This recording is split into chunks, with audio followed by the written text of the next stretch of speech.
The Samsung Gear S was bulky, complex, and rather impractical for a smartwatch, but it offered the capabilities of a smartphone on your wrist.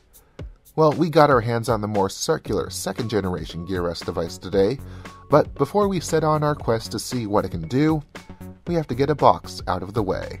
I'm Jules Wong with Pocketnow. Join me as it's time to unbox the Samsung Gear S 2.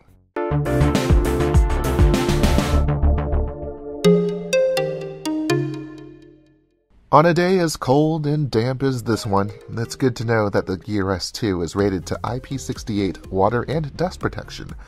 But the box isn't, so let's get those stubborn stickers off and uncover this cylindrical goodness. Inside and center of attention is the watch, of course. We should note that this is just the S2, not the S2 Classic, and it's the Bluetooth-connected model, so no 3G here. But just as important as the watch is what's beneath the false bottom, which contains a page from Motorola's playbook, a charging cradle. The other typical power accoutrements are here, along with a typical packet of literature. There's also a second band, a smaller band for smaller wrists. It's made of the same material as the one already attached. For our black model, it's a gray elastomer-like element that actually feels pretty comfy on the wrist.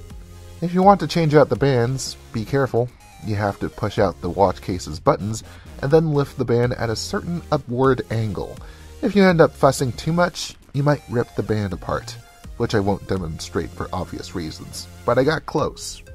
There are two buttons on case right. The bottom one takes you home, the top takes you back. Face down, you'll see the heart pulse monitor, and then back up again, as you power the S2 up, sits the 1.2-inch Amoled screen, and it's a pretty thing indeed. At this point, you're prompted to find your phone, download the Gear Manager app from Samsung's site, and go through setup. Now, supposedly any brand Android phone can work with the Gear S2 and not just Galaxies, but I had to trudge through two well-spec'd lollipop phones that more than adequately fill the bill to find a third, running on KitKat, that could actually download the app. The setup process was straightforward, mind the fact that I'm still waiting to verify my new My Samsung account to download new apps for our Gear. But on the watch, we're all set.